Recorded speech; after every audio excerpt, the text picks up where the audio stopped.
대세 상승장이 오면은 뭘 사도 올라간다 뭐 이런 얘기가 있는데 다 듣기 좋은 말이지 갈론만 가는 그런 시장이 꼭 반등장에서 나오기 때문에 이 부분을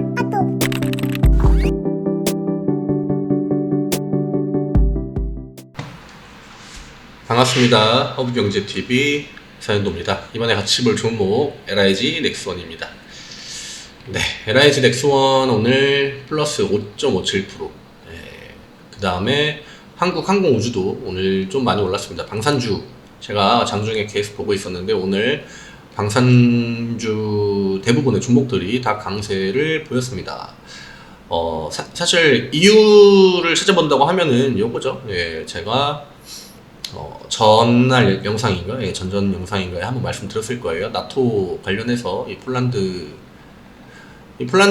그 관계자들이 다 우리나라에 왔었죠. 우리나라에 와가지고 이 국내 무기랑 관련된 기업들 다 싹 돌고 진짜 좀 살려고 하는 의지를 굉장히 많이 보여주고 갔습니다. 근데 그 뒤로 확실하게 뭘 사겠다 이런 얘기는 아직까지 안 나왔었거든요. 근데 이번에 이제 그 윤석열 대통령님께서 이제 그 나토 그쪽에 참석을 하셔가지고 이러한 세일즈 외교죠 사실. 외교차 가셔서 폴란드랑 방산 얘기. 근데 그 경제수석이 이제 그분께서 발표를 할 때 뭐 원전 관련해서는 그냥 MOU. 근데 그분이 직접 이제 아마 이 세일즈 외교의 첫 번째 성과는 근데 이 원전 얘기 그럼 원전이 아니라는 얘기죠. 이 MOU는 성과가 아니라는 거죠. 왜냐? MOU는 그냥 그 양해각서라고 하죠. 그냥 말로만 하는 거고, 세일즈 외교의 첫 번째 성과가 이 폴란드 방산, 이쪽이, 방산 쪽이 될 것 같다라고 브리핑을 했거든요. 그게 아마 28일인가 29일일 겁니다.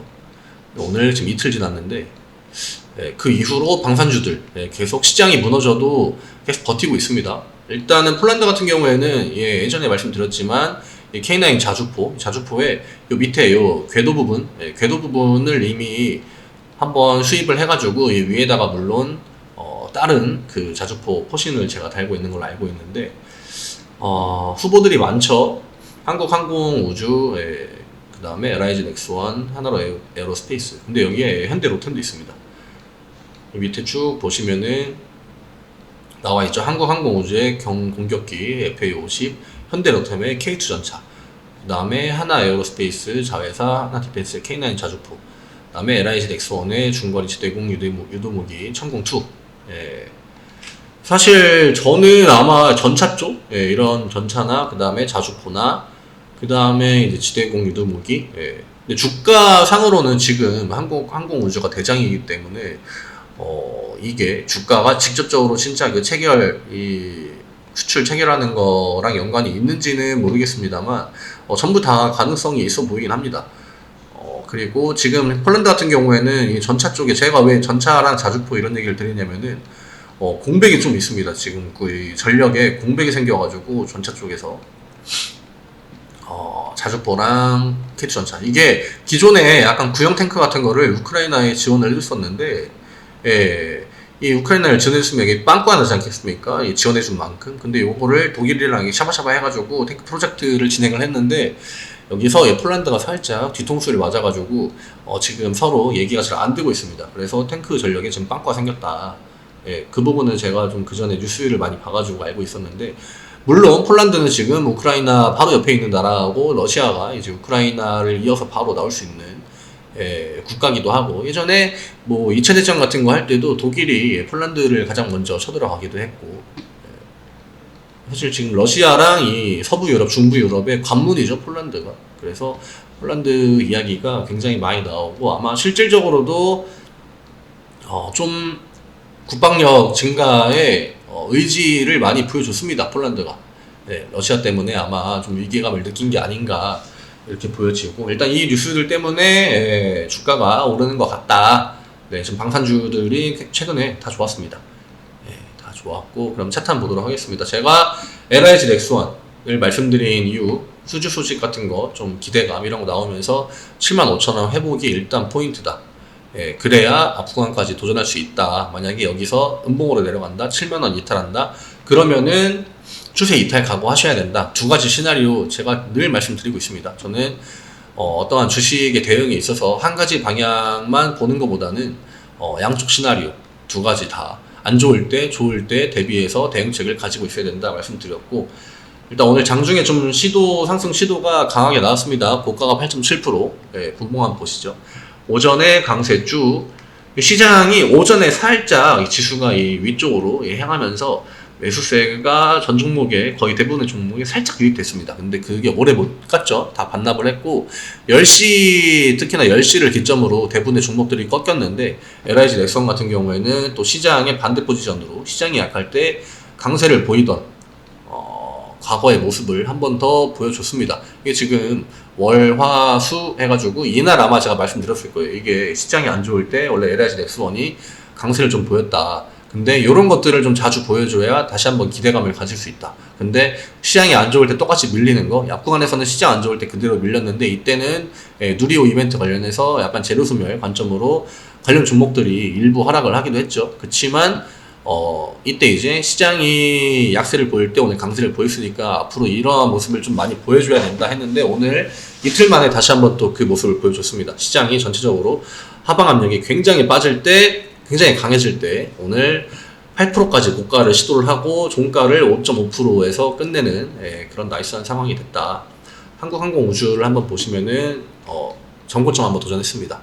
전고점 한번 도전을 했고, 여기서 중요한 거는 폴란드랑 연관돼서 진짜 이제 어떠한 계약 체결을 했다, 이 뉴스가 나와야 됩니다. 이제는 이 시장으로 나와야 되고, 기대감만으로 오르기에는 한 번, 뭐 두 번, 세 번, 물론 그거는 주가를 올리는 뭐 기관이나 외국인들의 마음이겠습니다만, 어쨌거나 이럴 때는 차라리 그냥 뉴스가 나오는 게 낫습니다. 이렇게 좀 그 갈림길에 딱 중간 구간에 있지 않습니까? 지금 이 정고점을 도전하느냐 혹은 못하느냐, 중간 부분에 머물러 있기 때문에 제가 그래서 75,000원, 왜냐? 이 구간이 딱 경계선이거든요.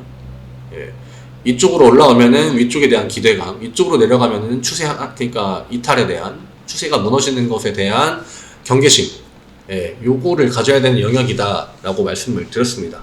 근데 일단 오늘은 다시 한번 이 절반 라인 75,000원을 기준으로 했을 때 종가를 위쪽으로 올려서 끝냈다. 그러면은 다음번에는 일단 80,000원 다시 도전해야겠죠. 오늘 왜 이런 움직임이 나왔는지 수급 한번 보도록 하겠습니다.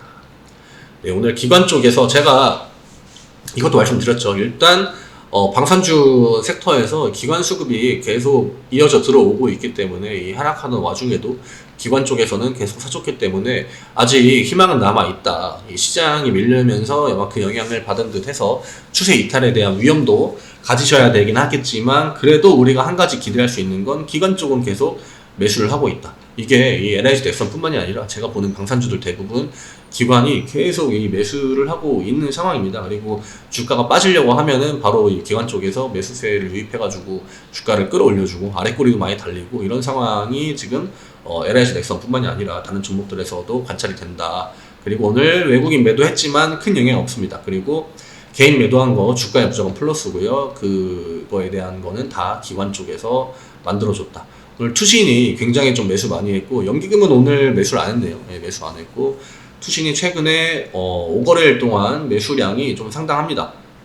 지금 한 달 기준으로 봤을 때 16만 주인데, 요것만 해도 거의 한 8만 주, 9만 주 가까이 되지 않을까. 연기금은 최근에 포지션을 약간 좀 줄이고 있네요. 많이 안 보여주고 있죠. 금투는 사실 뭐 단기 성향이기 때문에 크게 비중은 많이 없고, 오늘 보험 쪽에서도 매수 많이 했습니다. 보험이랑 투신이랑 최근에 포지션을 좀 같이 하면서 들어오고 있다. 이렇게 보시면 될 것 같습니다. 지금 폴란드, 이게 폴란드가 아마 무기를 딱 계약하면은 주변 국가들도 이제 아직도 러시아랑 우크라이나 사이가 그렇게 좋은 게 아니기 때문에, 물론 뭐 종전 얘기가 들리기도 있긴 합니다만 아직까지 제가 볼 때 단기간에 끝날 것 같진 않습니다. 그래서 어쨌거나 이러한 동유럽 부근에 있는 나라들은 이런 영향을 받겠죠. 그리고 최근에 이 K9도 북유럽에서 이제 뭐 노르웨이나 뭐 에스토니아나 이런 데서 계속 조금씩 수입을 해왔기 때문에 그런 것들도 영향이 있을 수 있다. 그래서 동유럽이 좋은 무기 판매처가 될 수 있을 것 같긴 합니다. 지금 시장에서는. 그리고 대부분의 나라들이 지금 다 국방비 늘리고 있죠. 왜냐? 최근 세계 그러니까 정세를 볼 때 우크라이나를 통해서 느끼는 게 많을 겁니다. 다른 나라들이 다. 그래서 국방비를 늘릴 수밖에 없다. 그리고 결국 러시아랑 또 발을 최근에 같이 하고 있는 중국. 중국도 주변국들에게 계속 좀 위협을 주고 있기 때문에 국방비는 결국 나라를 지키기 위해서 투자해야 되는 어쩔 수 없는 부분이다. LH 덱스원 일단 오늘 75,800원, 종가 75,000원 제가 말씀드린 부분 회복을 해줬고요. 그 다음에 기관수급 역시나 오늘도 이어졌다. 오늘 그리고 기관수급이 최근에 대비했을 때 굉장히 좀 강한 수준으로 들어왔다. 그럼 혹시나 시장이 반등 나올 때 하락이 나온다? 이거까지는 괜찮은데 결국 75,000원을 이탈을 해주느냐 안 해주느냐. 그 다음에 이 올라올 때 발판 역할을 했던 72,500원 혹은 72,000원 구간 여기를 일단은 깨지 않는 게 중요하겠죠. 왜냐? 고점을 한번 올렸으니까 다음번 지지 구간은 당연히 올라가야 됩니다. 이전에 제가 7만원 말씀드렸지만 이제는 75,000원 회복해줬기 때문에 다음 지지 구간도 역시나 올려주면서 대응하시면 됩니다. 이제 다시 이제 이런 7만원 구간 이탈한다고 하면은 요거는 또다시 또 이제 위험 시그널이 될 수 있겠죠. 요 여부 중요할 것 같습니다. 오늘 영상은 여기에서 마무리를 하겠고요. 기대감을 갖고 또 주말을 보내시고 다음 주에는 진짜 좀 좋은 소식이 뉴스에 좀 나와줬으면 좋겠습니다. 주말 잘 보내시고 월요일에 뵙도록 할게요.